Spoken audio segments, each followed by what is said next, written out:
to this week's episode of The Prosperous Empath. Y'all, can I be real with you for a moment? I am such a fangirl of the guest I have the distinct honor of interviewing on this week's episode. If you've been here for a while, you've probably heard me share about travel hacking and how my husband and I leverage our high credit scores and new bonus offers from new credit cards to travel the world for free. We have taken so many trips over the years on credit card miles, y'all, for free, many of which we've been upgraded to business or pay extra points to upgrade to business. We've traveled to Mexico, Germany, Paris, London, Mallorca, Prague, Amsterdam, all using credit card miles. We got engaged on our trip to Mexico for free with miles. We took a 3-week mini moon to Europe, all on credit card miles. We visited my best friend in Germany. We celebrated my client and dear friend Martha's wedding in Mexico, the flights and the hotel for free using credit card miles. And I don't carry any credit card debt. And so much of that learning over the years has been a passion project for me, but it's also been inspired by our guest on the podcast today. I am so honored to have Zach Hood on the podcast today. We have such a deep conversation about the inspiration for starting his business, Travel Freely. I believe I was connected with Travel Freely. It may have been 3 to 4 years ago by a fellow author who I was in a writing coaching program with that supported me in publishing my book. And I have no idea how we got on the subject of travel hacking, but when you meet a fellow travel hacker, you just kind of have this shared passion for where you've traveled for free, which credit cards use the best points, how you maximize your upgrades, and converting credit card points to use at hotels. And it's just kind of like a very small niche community. I think the same is true for last week's conversation about FIRE, financial independence, retire early. And if you haven't yet listened to the conversation with Brandon, definitely recommend checking that episode out because these are two very connected conversations around really around reaching a level of prosperity through being really intentional with your actions and your visions and your goals.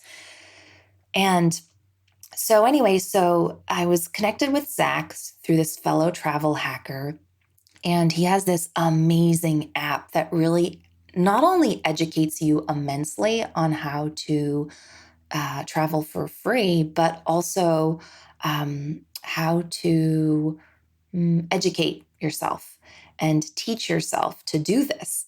He's an amazing educator. His background is in education, which I think really has helped him find his niche. And over the years, I received not one, not two, but I think 3 personal responses from Zach, one of which was a recorded video where he just answered my question personally and helped me figure out which of the next credit cards was the next best choice for me, given my goals and which ones I already had.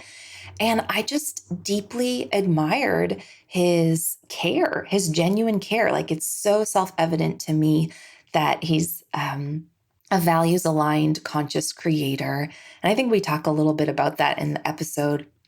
And it's just such an honor. So a little bit more about Zach. Zach and his wife, Virginia, live in Denver, Colorado, and they've been traveling the world for free for over 10 years. His approach to free travel has earned free flights and often free hotels in South Africa, Greece, France, Italy, Iceland, and more. Helping people to accomplish their travel dreams for free was the inspiration for launching his company, Travel Freely. And we dig into so much on this episode. I think something that my audience you will really appreciate is he shares a lot about launching his business using a lean business model and why for him as an introvert that has really worked for him. We dig into how finding power and confidence through finding peace with his relationship with himself has really supported him, and also how his personal experience playing tennis and coaching was the catalyst for the initial catalyst for his interest in credit card points and eventually launching his company. This is such an inspiring conversation. If you use any of the information that you gain from today's episode, which if you're interested in travel hacking, I have no doubt you will, or if you leverage some of the amazing education on Travel Freely to book your next trip for free, I would love to hear where you travel to. I hope you enjoy today's episode. Let's dive in.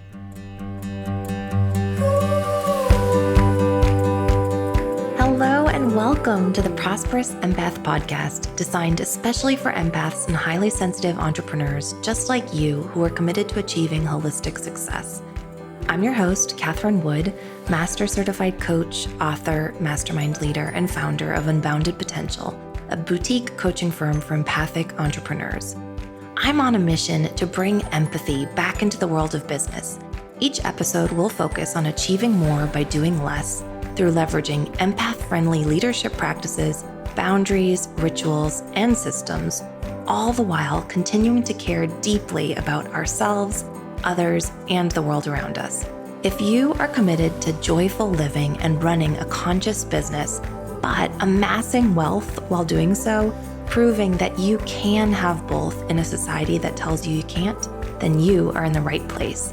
Join me here each week to find out how. Be sure to subscribe and leave a review so you won't miss an episode. Plus, you'll find all the show notes and helpful resources over at unbounded-potential.com.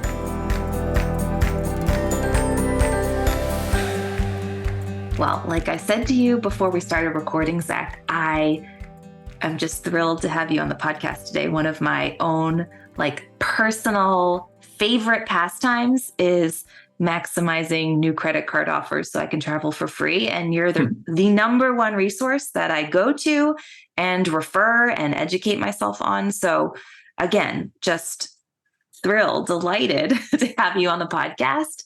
And I know you have so many stories to share. And there's one particular story that I want to invite you to start with sharing. And I don't know if you know the one that I'm speaking about, but last year I was reading one of your blogs and you shared that you were at a pitch fest and you were pitching the Travel Freely app. And in the post, you shared that you were on the same stage as the points guy. And I'm just imagining what that experience was like, building your business from nothing to that stage. And I would just love for you to share the journey that got you to there. And I'd love to invite you to start by sharing your pronouns and that story. Yeah, you bet. Well, thanks, Kat. So I'm Zach, he, him, and I live in Denver, Colorado right now, originally from Nashville, Tennessee.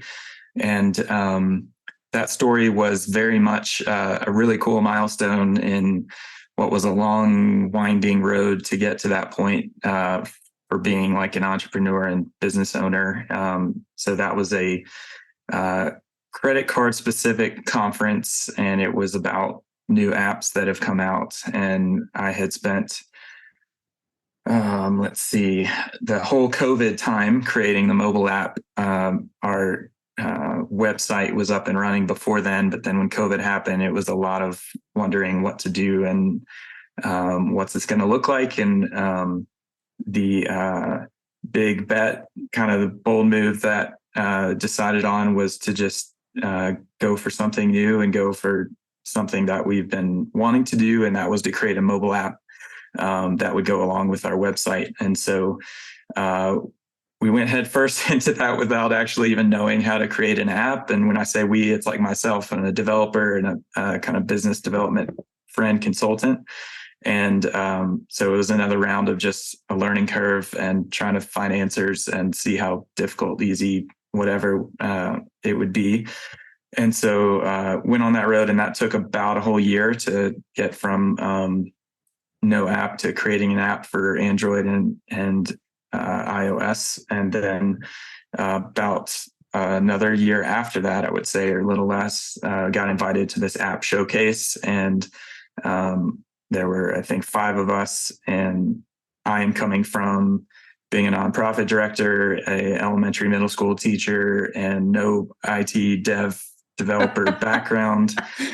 And I knew from just some friends in the industry that the Points Guy had been working on this app for several years. I knew that they'd gone through a few different rounds and developed it. And I could just imagine how much money was going into it with the, world-class developers and all of that. And it was just me and another guy, and trying to find our way. And so the reality of just being on the stage was pretty awesome. And then my whole background and story is very much an underdog one. Like I've always loved the underdog and considered myself one. Growing up in sports, I was always the tiny guy on the field or on the court, but trying to overcome that in other ways. And so that was another version of that, of like, I was behind the little stage and I'm watching the Points Guy, not the real Points Guy, but the representative for the app team, for the Points Guy presenting their app, and super nervous myself, just trying to like make sure I was going to get the laptop plugged in and know where I was going to start and all that. And so I ended up going backstage. And then I think from my time as an athlete, like once everything's totally done or as best it can be, then this kind of calm comes. And so I was like, this is cool. Like this is gonna work out. And then the funny part was the Points Guy presentation. It took them a couple minutes to actually like log into their app to start actually presenting it. And there was a big like 5-minute hard cutoff. And so they got cut off before they were really done sharing like what the app was. And so then I started to get all this adrenaline, like not that from their failure, but just from like, well, they're the big corporate entity. They're supposed to be all slick and everything. And I'm this elementary school teacher is about to present and all that. And so, yeah, I got to go on stage, and I even had a slide to like poke fun at just how small Travel Freely is compared to the Points Guy, where it was like a big 737 airplane with TPG on the side. And then it was me in this like little Jetsons car or like airplane with one seater. It was this like tiny speck next to the airplane of like, this is how I feel right now. This is where we are. But then I kind of proceeded to, really boldly, proudly like share who we are as Travel Freely, what the app does. And I believe it is, as good as anything out there, and felt really strongly about how I presented it. And even just our approach is that we always share our best credit card offers, whether we earn a commission or not. So that was really fun to share on the big stage, that we're not losing that kind of part of trying to serve people over profit. And then I think being able to share like our reviews, and when we launched was actually before the Points Guy, and they don't even have, I think to this day, an Android app, but we had an iOS and Android at the same time. So you definitely started off with a big underdog milestone story, but that was, after that, I felt that was really cool. And I think was part of a several month time span where I started to really grow a lot of confidence in what Travel Freely had become, who we are. And then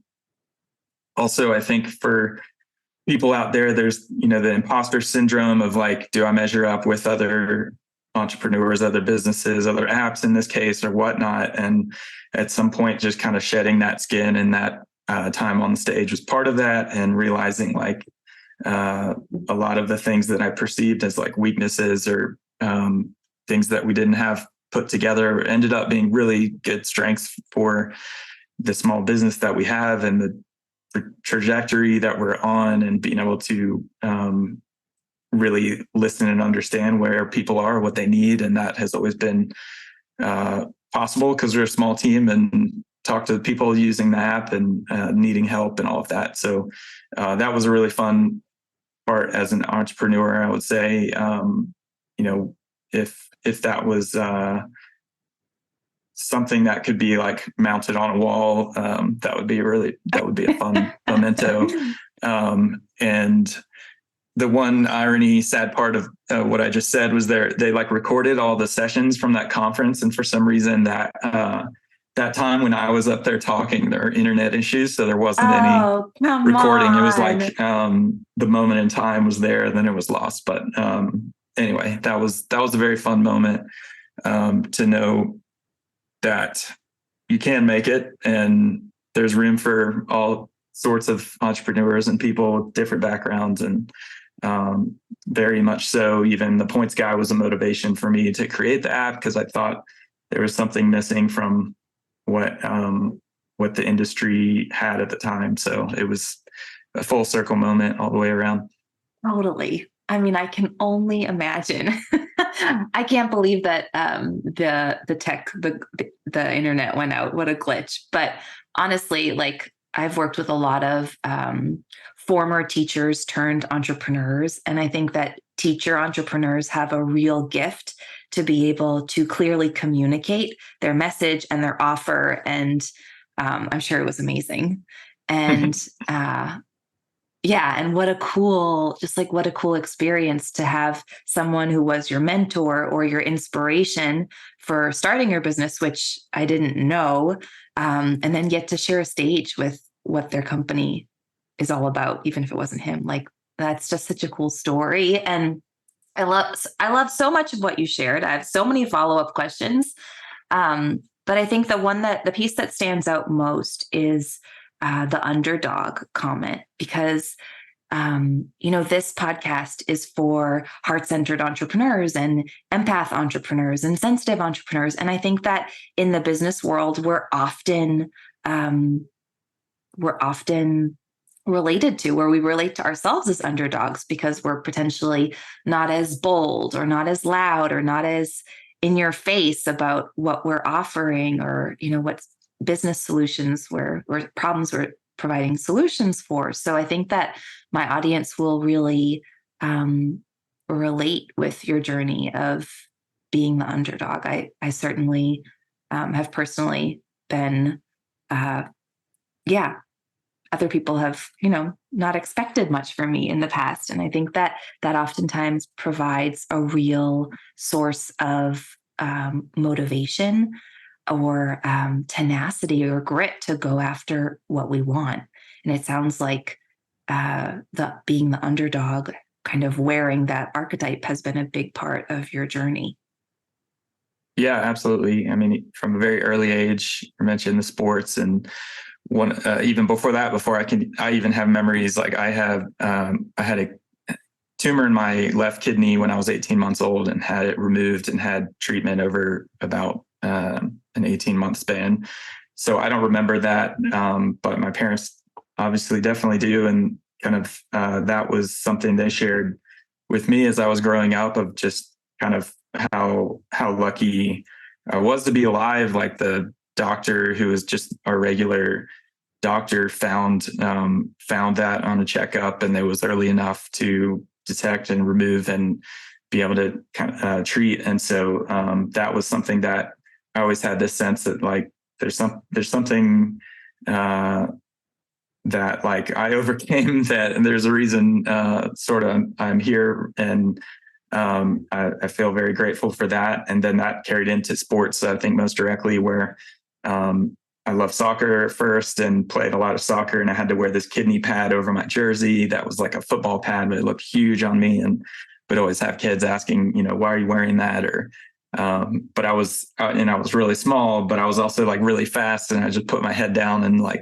loved playing and scored a lot of goals. And so it was a really fun kind of juxtaposition of like this weird guy that's smaller, but I'm scoring the goals. But to your point of, you and your audience, I definitely relate. Like I'm very much introverted and also like ruminate, very introspective. And I'm a 4 on the Enneagram, kind of like dreamer, romantic. And so there's always stuff in my head, but I was always kind of embarrassed to be out in front of people, struggle some with social anxiety, all that kind of stuff. So even at an early age, I think that really encapsulates a lot. Like I saw recently a video of like my dad had taken of one of the soccer games, and I had grabbed the ball from the big like pile of 10 kids trying to kick the ball at each other, and like went down and scored, and everyone's cheering, and I like was kind of embarrassed by having that attention, and I sprinted right back to the middle of the field and like jumped and stood on the spot and just waited for the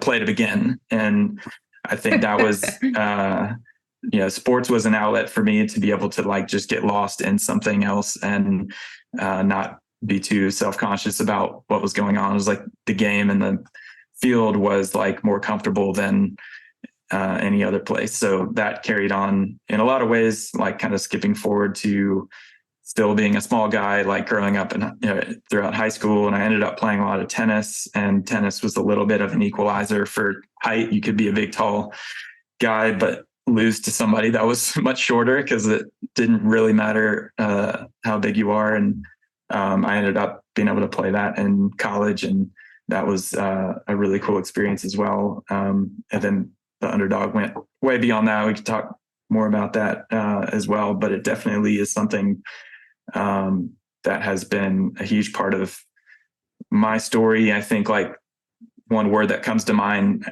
with underdog is like being a fighter, and doesn't really matter if someone else sees that. You kind of have that internal fire, and there's definitely doubts and insecurities with that. But I think because of being more internal, if you can grow that confidence in yourself and have others believe in you, then that really is like a very strong foundation that can't be shaken very, very easily when you're, I don't know, at peace with your relationship with yourself versus needing, what extroverts would probably say, they need more people telling them good job or on the right track. And I certainly need that too, but it definitely has been very fun and helpful to, play the underdog role. And I definitely lean into that at times, and have enjoyed that in many respects in different places in life.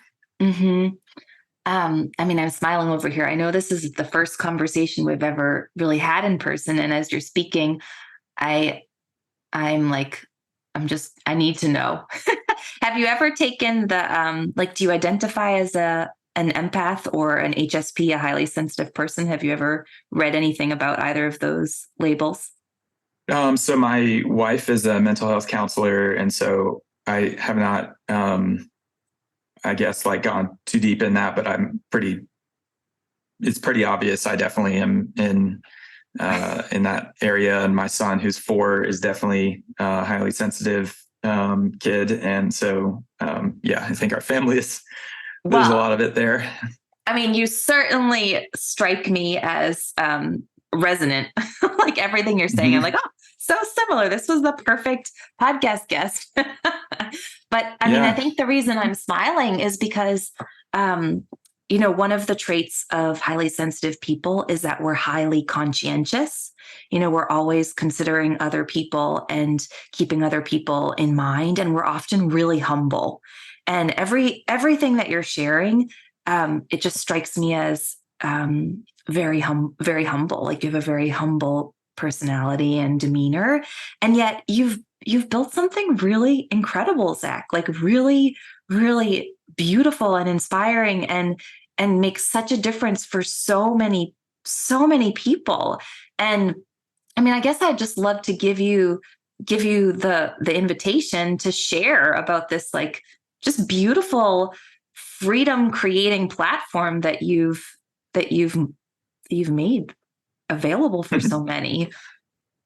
Yeah, well, thank you so much. I definitely think where I have found I've been very shy and quiet growing up, and even into being an adult. Whenever I found something that I like really care about, passionate about, then that takes over. And so there's been a few different rounds of that, from going back to my old high school and coaching, and starting a mentor program at an elementary school, or starting a nonprofit out of college. Like, I was doing things that I didn't, that I knew were not like supposed to be in my sweet spot of like being more shy and introverted, but it was like the passion took over, and it felt, normal. And I knew that that was something, when you identify with that, it's like a really good thing to keep moving forward and leaning into. So more specifically, like with Travel Freely, I think that had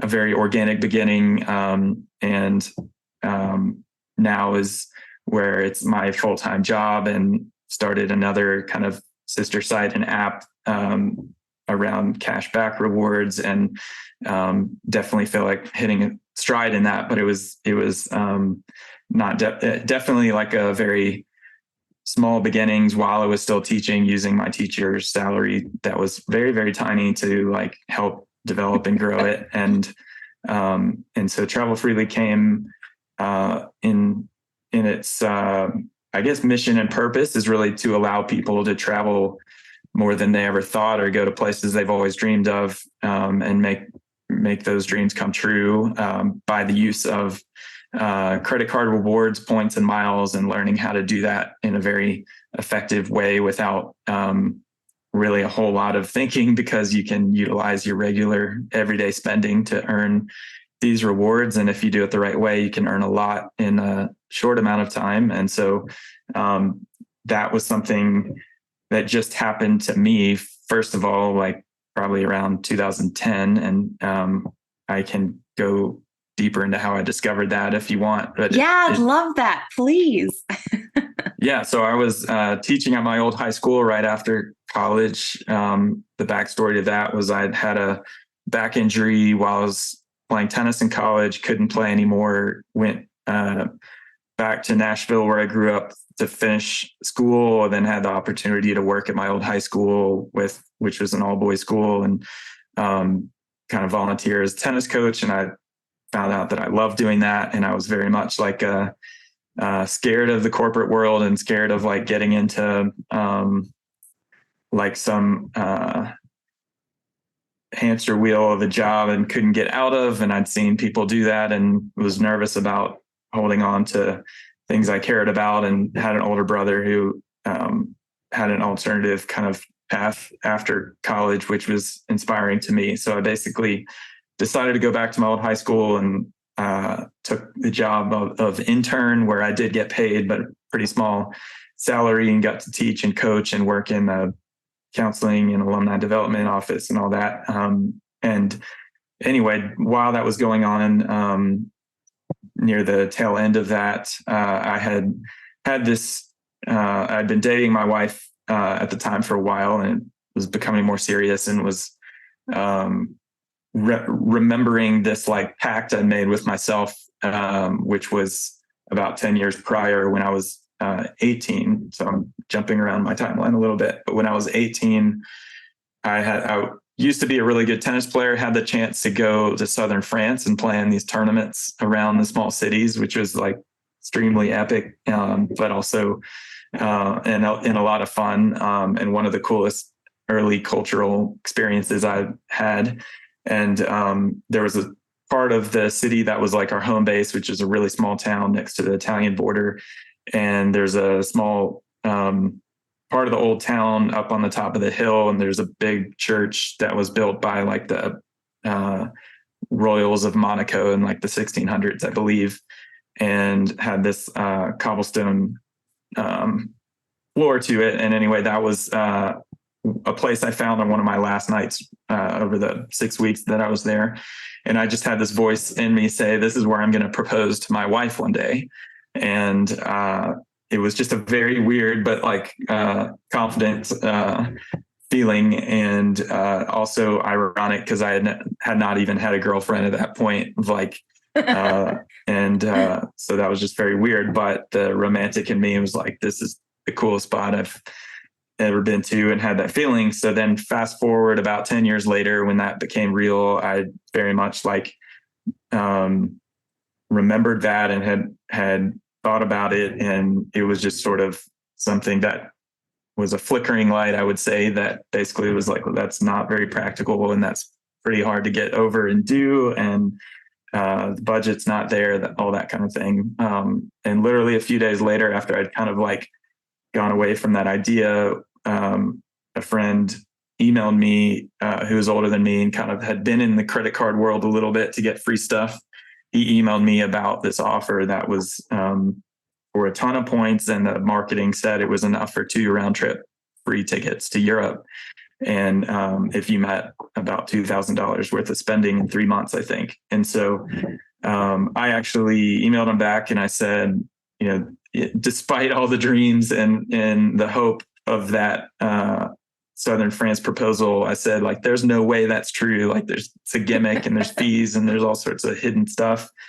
And was just like totally not believing it. And then a few days later, he had already gotten the card and he had hit his bonus, and his miles showed up in his account, and he sent me a screenshot of the account. And so I was like, okay. And then I finally kind of was like, help me understand this, teach me how this happened. And so I learned for the first time like what a sign up bonus was and what it meant in terms of getting points or miles and being able to travel. And so I went on a limb to get that card, kind of my first travel card, first real credit card outside of the one my mom got me for college from a credit union. And long story short, like, it all worked out. Like, I hit that spending, I got those miles. My wife, girlfriend at the time, we flew over there. She met a friend for a little while. I met a friend, and then we met up in that spot and got engaged at that spot. And what was, you know, this dream come true, amazing moment in and of itself. And then coming back from that trip, you know, the next week, I like was just floored with how easy it was to earn those points. And it was my regular spending that was not very much at the time, of like gas, groceries, those kind of things. And that went to a deep dive of how points and miles can be used for travel. But not only that, but how it's actually pretty easy to earn these sign-up bonuses. And so I started to read some blogs and started to just kind of do research on it to understand what's possible, why it's possible, and all of that. And it, you know, it ended up being a very real thing. It wasn't actually too good to be true, and you could actually get these sign-up bonuses and rack up a bunch of points and miles without spending a whole lot. And that would end up opening the whole world up to being able to travel. And so travel at that point was probably my favorite thing to do, and had been from a young age. And I remember opening up like Google Earth and looking at all over the map and realizing that if these points and miles can come easily, then it's really a matter of where would I want to go? What city would I want to explore?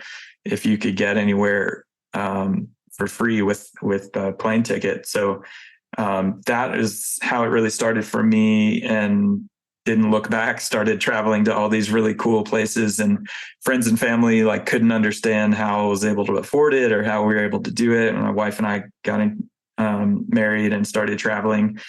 And so that slowly led to just telling people about it, what we were doing, how we were doing it. And then eventually it started to be so much where I thought there was something here that you could create. And a lot of my family are entrepreneurs. And so I think I'd always had that itch of like trying to create something, but I didn't know exactly like what that would be. And then it kind of hit me talking to my brother-in-law's parents, that they were intrigued by the travel and wanting to use credit cards. And they were kind of unlikely candidates of like wanting to do points and miles. And that was the light bulb moment of like, okay, I think there's enough people out here that want to learn how to do this. And so at the very beginning, I just started doing like a one-on-one consulting type service to help people and create like a plan for where they wanted to go and how to get there with the points and what credit cards were best, and give them the very like beginner tutorials of like why this is okay, like everything I learned, like how this works, um, and all that kind of stuff. And that was alongside my elementary, middle school teaching job. And it was really fun to help people and like very energizing. But then I think relevant to you and your audience, like it was really exhausting at the end of the day of like being a teacher. Totally. And a lot of teaching and coaching is being extroverted. And I think you get really comfortable with your teams or your classes and in that role, but there is like a performance part to it where I was pretty exhausted after a long day, and not to mention the long hours in general that teachers have. But then sitting down with people and helping explain all this was, got to be too much. And I started to do the math with like what I was trying to charge. And it was just like, okay, there's no way there's a profit to be made for spending time doing this. And I was going to give up on the whole idea and haven't shared this too many places, but I ended up getting invited through a friend who was like a financial planner, and they had an alternative education conference, and where they have different ideas and seminars for their clients. And so my friend invited me to teach about points and miles and how it's possible to go to different places. And so in my mind, that was like my last hurrah of like, I'm going to share this with people, but I just can't keep this going. And so I gave that talk, and there were about 75 people in the room, and it was like a 30-minute talk. And then by the end, there was just like, I could see the light bulbs coming on people's eyes. I could see like the excitement. I could see that they understood it. And then afterwards, like tons of people wanting to learn more and understand how, what else they could do and the questions they had. And so that was like an overwhelming experience that just made me, hold up on my plan to like kind of fold up shop. And then over the next couple of weeks, I realized that there was something really cool here. The interest was there, but the way I was going about it was a little different. And then that was a whole shift in mindset, because I realized what I was teaching and explaining was not really that different person to person. So the idea of like kind of coaching, consulting was good, but it was also applicable to so many more people than just that I was able to sit down with. So I felt like 95% of it all could be kind of automated in a way. And so that's where the idea of having like a website that could teach it, or an app that could teach it, came into view. And then the big question a lot of people had after they really believed that this was possible with points and miles and travel was, well, how am I going to manage this and keep up with all this? And if I get a couple credit cards or more, there's annual fees and dates to remember, and I just can't do it. And so at the time, the solution for that was to get a spreadsheet and manage it and all of that. And I knew from my own experience that was really bad. Like for most people hate spreadsheets, and they don't keep it up to date, and they have to check it. And when I was doing that for myself, like I could never rely on the information because I didn't know when the last time I'd updated it or whatnot. So that all came together like, well, what if I could package kind of the teaching and education, something that could scale to a lot of people, and then at the same time create a tool that could help automate the details of this to help people keep going. And so that's where the idea of like, this could be a software, this could be an app, really came together. And that was the beginning of like what has become Travel Freely now, to be able to allow people to just sign up for the app and get their education and get their the tools to get started and manage this and do the same things I've been able to do. And so that was the long beginning story of it. And for the most part, the beginning stages were all, I was still a full-time elementary, middle school teacher while I was kind of figuring out how to create a website and app and talking to people about it. And that was a very slow, tough process, but it all led to very good learnings and understandings and what people wanted, didn't want. And so by having no budget and having to kind of balance it with a full-time teaching job, that ended up being like a really good formula looking back on being able to slowly build this. And also the idea of having, not having any background in web development or app development also proved to be an extremely helpful, useful weakness that became a strength, because one of the big takeaways, going back to that presentation that the points guy went before me, was all these super savvy, sophisticated apps were not built by people that were regular people, and they weren't really listening to regular everyday people of what they wanted. So I felt like I created this from my own needs and the needs of friends and family, and was constantly in touch with every single person using the app. And we decide to do this or that based on the feedback. And that is where it started to grow and take off and be very relevant. And so that ended up being helpful. In the fact that I knew nothing about web development or app development, I think became a strength as well, because I was looking at it from a regular person's point of view, and not just how cool the technology or functionality was. So that ended up long-term being a very helpful thing to, I think under the underdog theme is like the weaknesses can become strengths, and you look back and realize, wow, that was like really, really meaningful to not know how to do this. And that's been a storyline in a lot of different aspects of my life as well. Is like actually asking for help or finding the answers was part of really getting somewhere further than if I thought I had all the answers. So I don't know where we are in the conversation, but I just rambled a lot in that. No, I love standpoint. it. I love it. And I want to capitalize on a couple of key points that I think are really important. So the first is that as introverts, right, we so often have to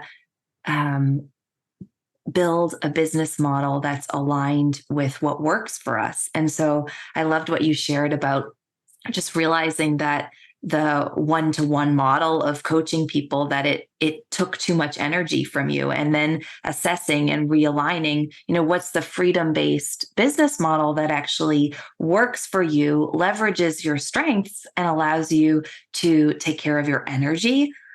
I love that point. I love the reminder of getting really clear about that there was a problem that you had a solution for, that you wanted to share, and how effective of a business model that is when we really identify a problem that we have a solution for, and that a lean business model can often work so well.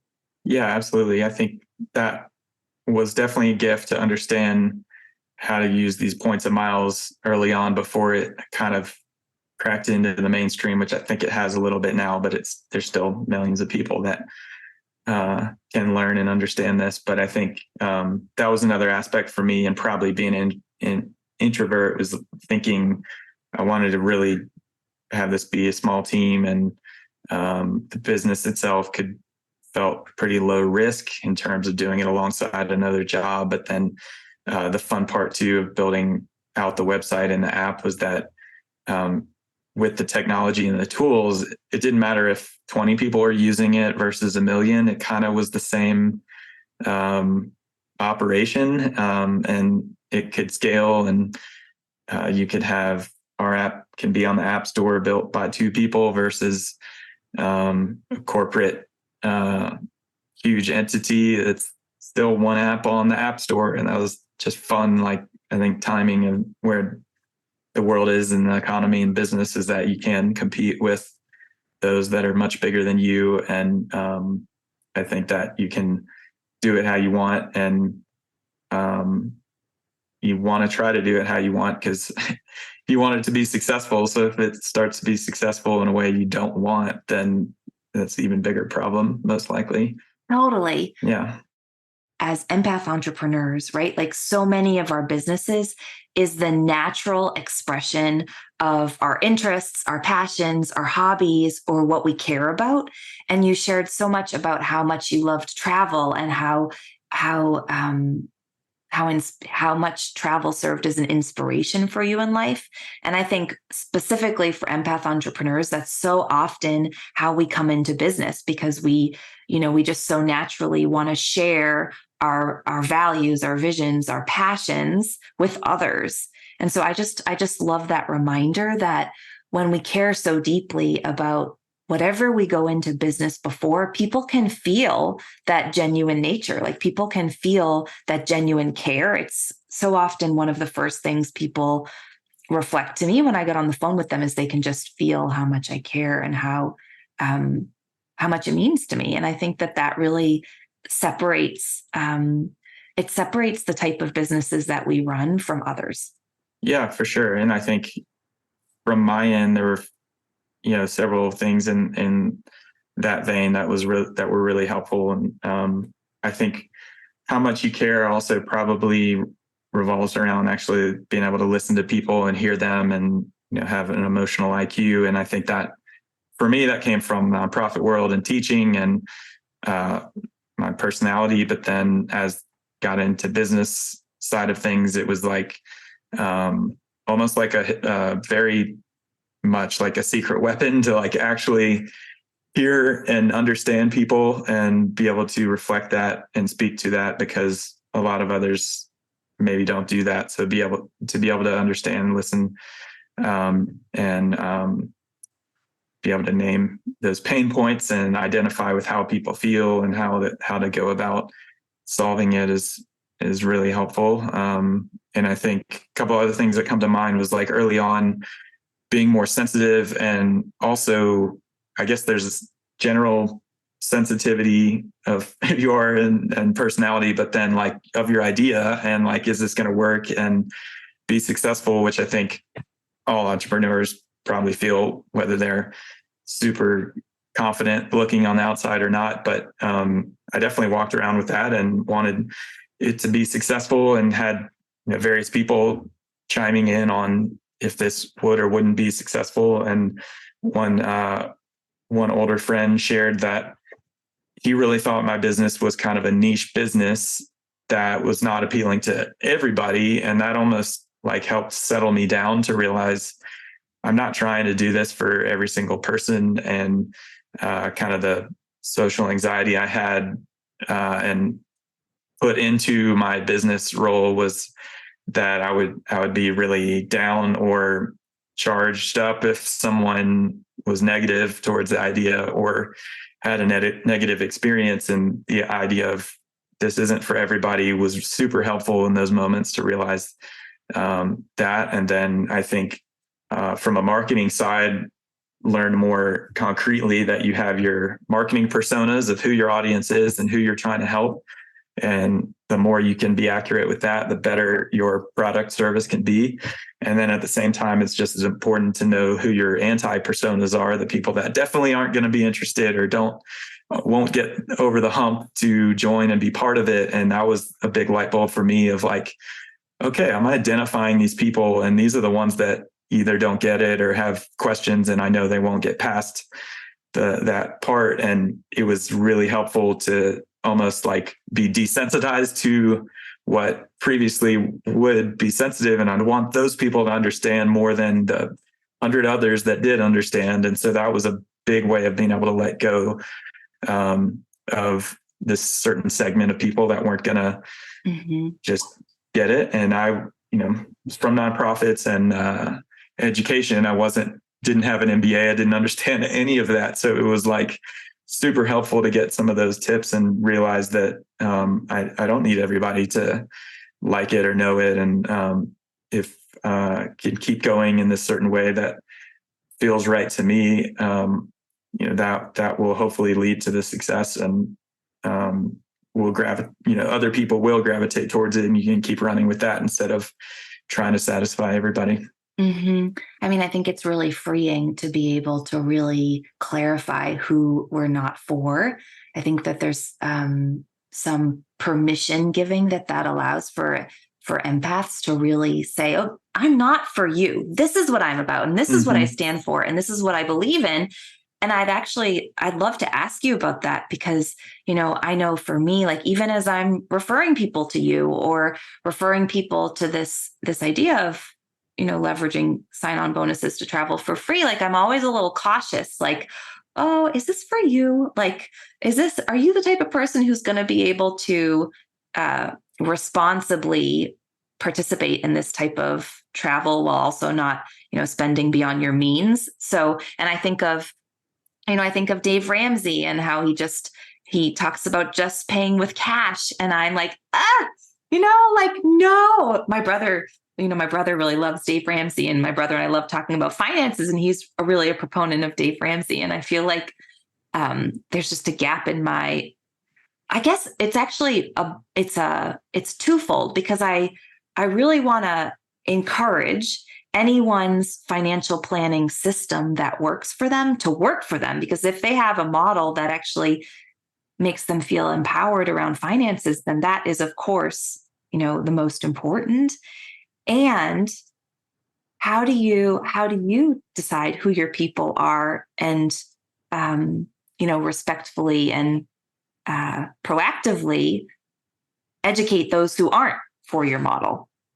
Mm-hmm. Yeah, definitely. So I think a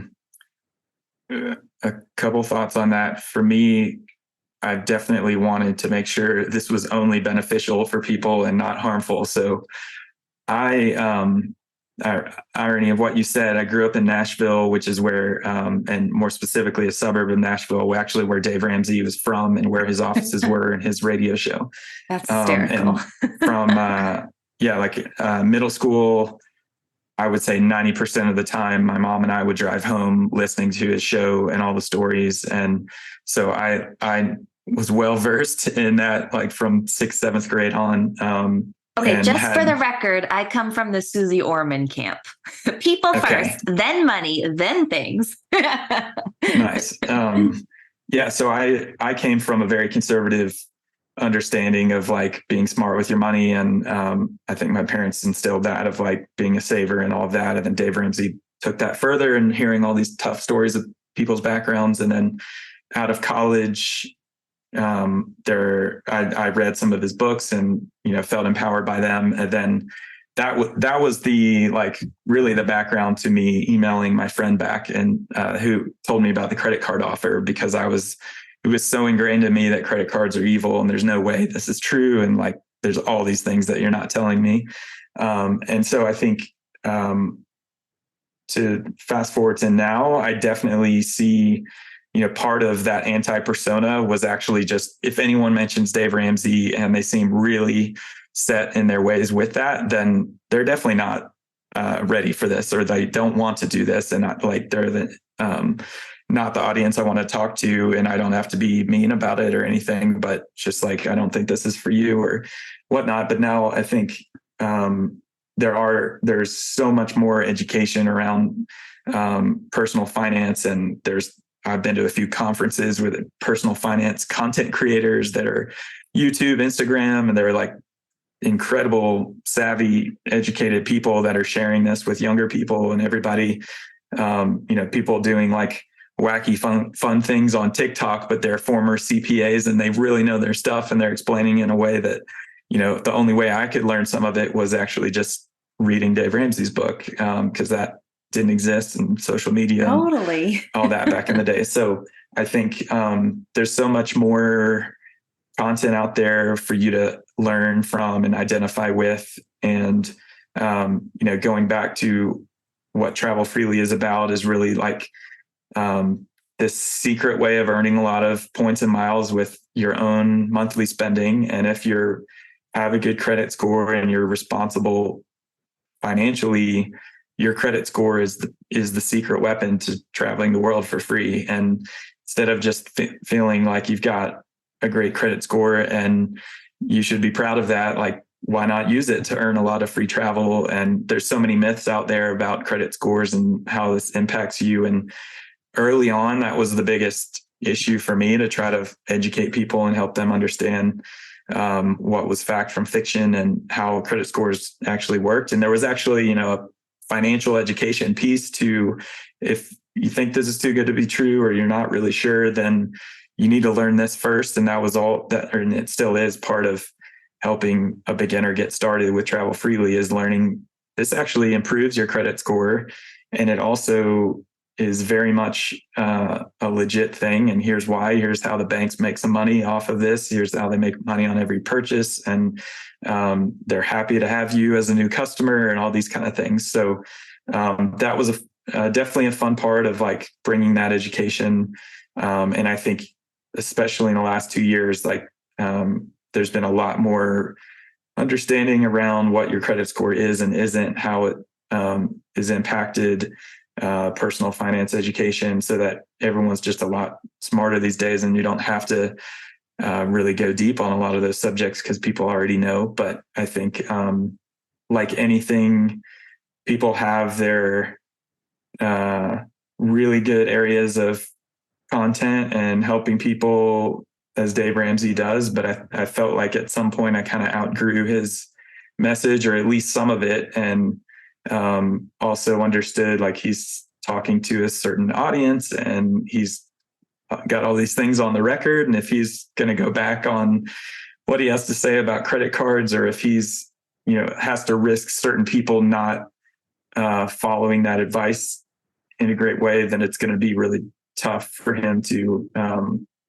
help those people. So I think this is definitely not for everybody, but if you are responsible financially and you can do this, then and you like to travel, it's probably the coolest secret in the world you could discover to learn how to do. So definitely encourage people, like anything, to look at all different sides of something, educate yourself, compare things, figure out what's possible.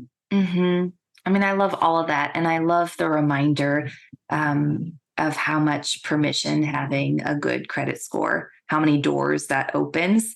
And I had like a little gut punch as you were saying that, because in college, my first credit card was an LL Bean card. And when I was like a young 20-year-old employee back in DC, I was like, I don't want any more retail credit cards. They told me I shouldn't have retail credit cards. And that credit card was my like longest card by a decade. And it like crushed my credit score. When I think about the components of my credit score to this day, I mean, I have a fantastic credit score, but to this day, the lowest component is in my credit history, because that credit card, even if it was a retail card, it was I closed it and then it cut off those years of credit history. Yeah. So I had the same exact experience. My mom had gotten me this credit union card freshman year of college to get just a card to use and start building credit. And then I read the Dave Ramsey book out of college, and I thought one of the smartest things to do was to cancel that and get rid of it, and all these other things. And so I closed that card, and that was my oldest card by 5 years as I started doing this. And that was a big mistake, and that would have really helped me early on. And so that was definitely some angst towards not being well educated on that. Totally. I want to talk about some of your favorite travels that free travel has made possible for you. And I'm dying to share with you some of mine. So awesome. What are some of the favorite point trips you've taken, or perhaps heard from your students? I could only imagine how many amazing testimonials you've gotten over the years. Yeah. So I think there's different levels of the travel of like where they actually are and the depth of the experience. There's ones that were like just relaxing and fun. And then there's others that were like deep understanding of the culture and learning more about different places and people.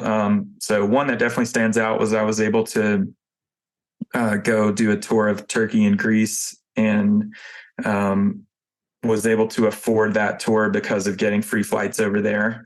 And that basically padded the budget to be able to do that. And that was incredible to go all over different sites and into the islands. And I was a history major in college, and a big part of my interest was like more ancient civilizations and learning how people lived and what life was like. And so that was really fun and it actually that tour ended in Rome. So it was like all these different civilizations layered on top, and being able to do that full on was really fun.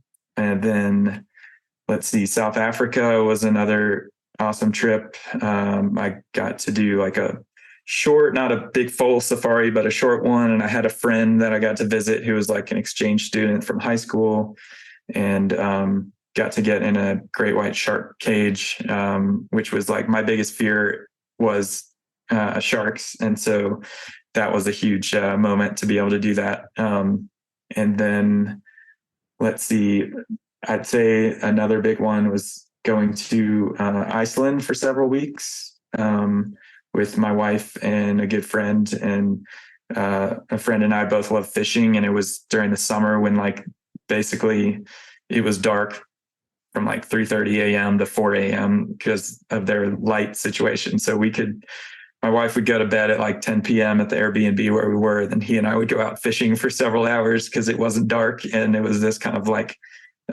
constant sort of dusk situation. So that was really fun. That's amazing.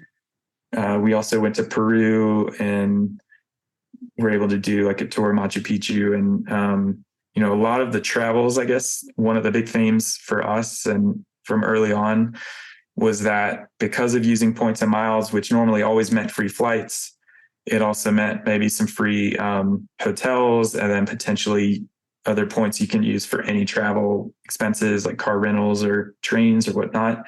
And like the Peru trip, the Machu Picchu tour, we could, the expense coded as a travel expense. So we could cover that with one of the cards because you could erase the travel expense purchase with miles. And so many of those travels, it wasn't just that it was free or a lot of it was free. It was that because we had so many points and miles to use, we could go longer or we could stay in cooler places that we couldn't normally afford. Or for me, I've always been, back to the Dave Ramsey, like very conservative with money and spending and like so stressed out before points and miles in terms of like just going out to dinner and like not wanting to spend too much just on a regular basis versus when you're traveling and stuff's so expensive and the feeling of like things are adding up. So with kind of adding your travel budget, boosting it with points and miles, we were able to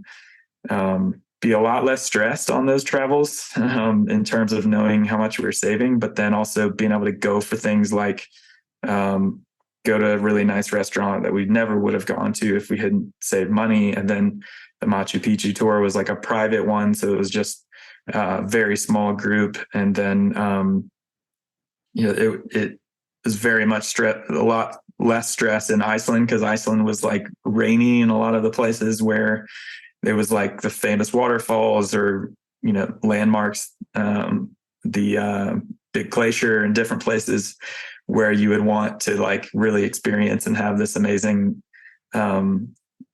joy for the amount of money you spent. But all that because of the points and miles, like I think brings more of a gratitude to the ability to just travel because you didn't really afford to pay for all of it. And then when something doesn't go your way or it's raining, like it is much more on the other side of the spectrum. Like, well, we got the hotel for free and the flights were free. So it wasn't, not a huge loss that we didn't get that perfect day or whatever. So those are definitely ones that stand out to me overall. So what about you?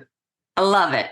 Well, first of all, I just want to shoot some acknowledgement over to you that through listening to your blog over the years or reading your blog, it really gave me permission to leverage more of the hotels with points because I had always historically paid for hotels and bought flights with points. But I think, you really turned me over with your knowledge about that one. But the other thing I resonate with is like traveling for free can afford you a more abundant lifestyle. And I think that that's something I have really come to appreciate over the years with points travel is the lifestyle that it affords me to live that I don't choose to live otherwise. I also grew up with a real conservative, frugal mindset. My dad's an accountant.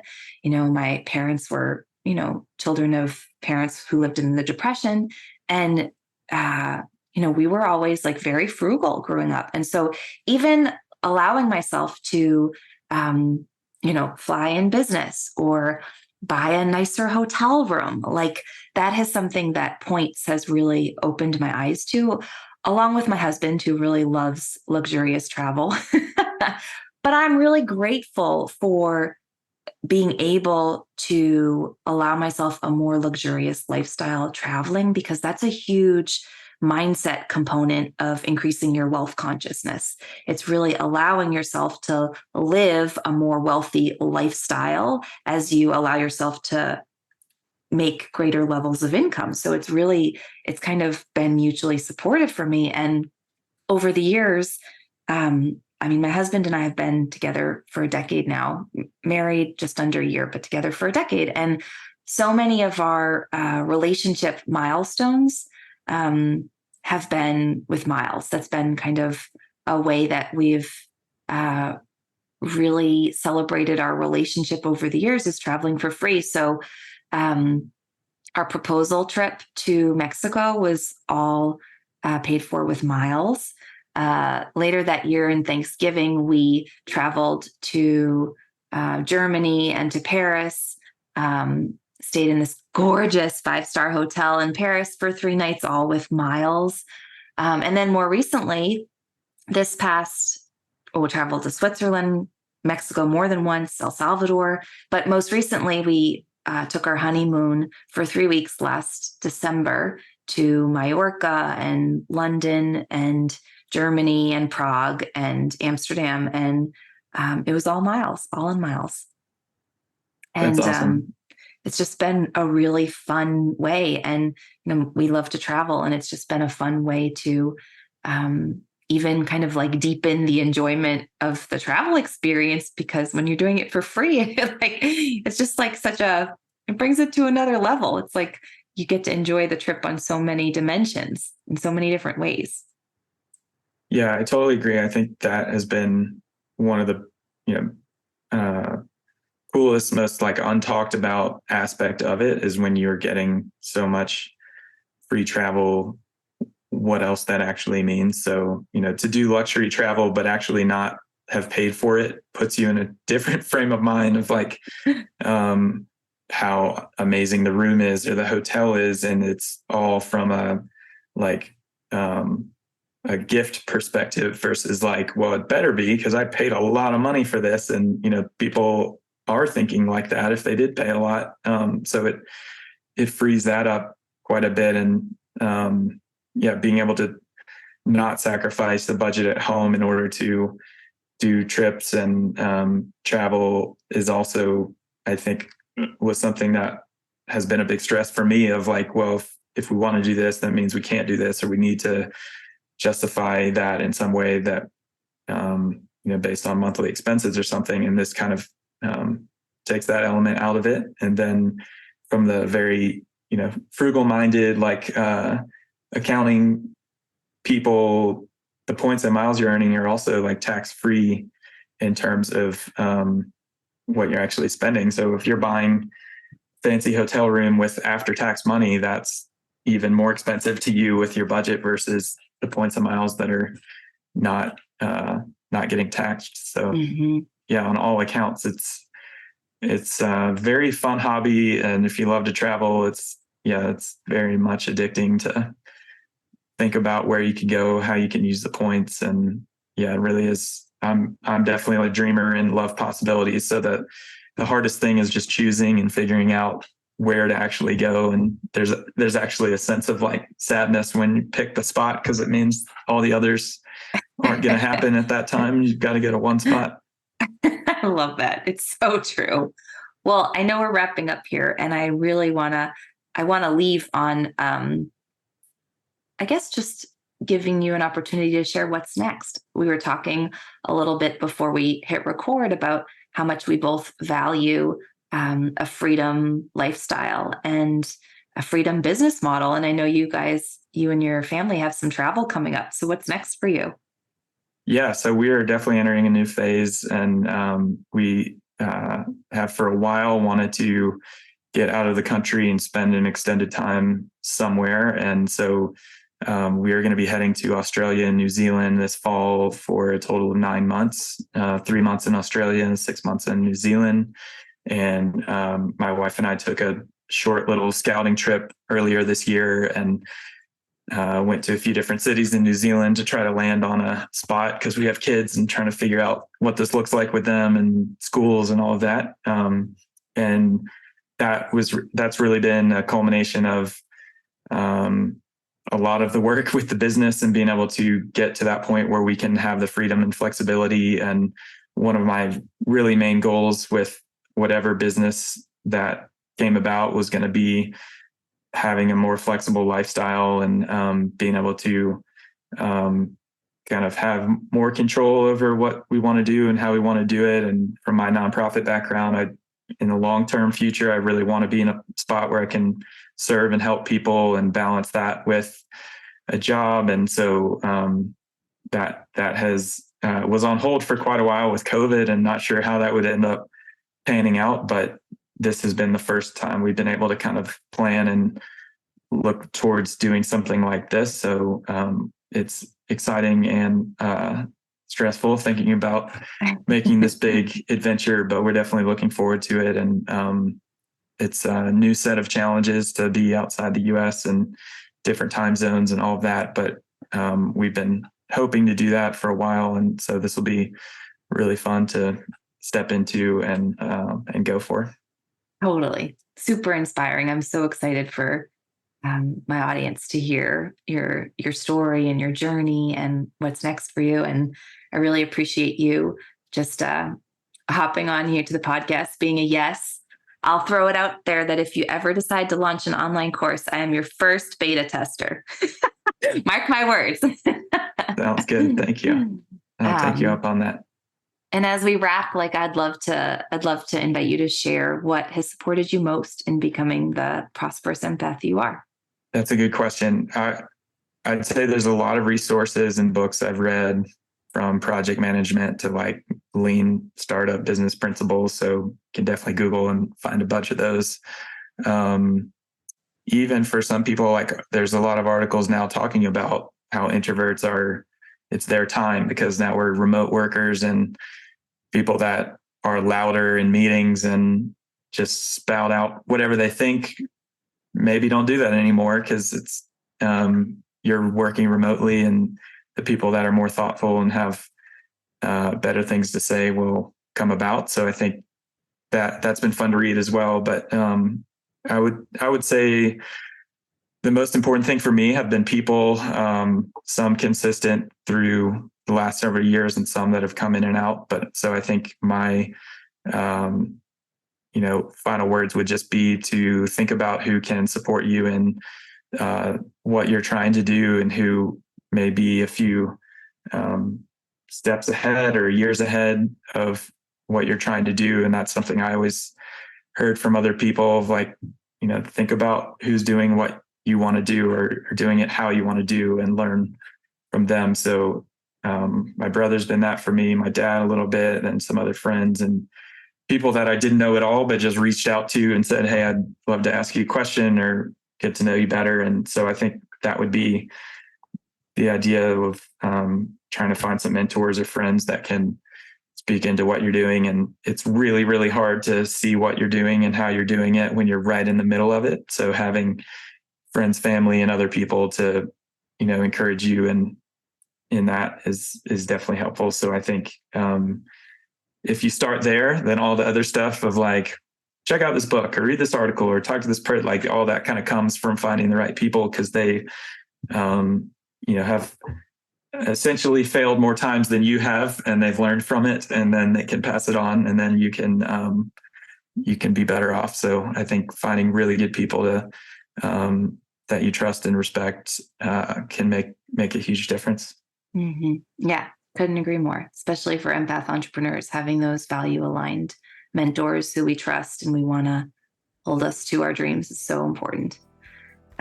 Zach, this has been the highlight of my day. Thank you so much. It was so fun to get to know you, and I really appreciate you taking the time and sharing your wisdom. Thank you, Kat. Appreciate it.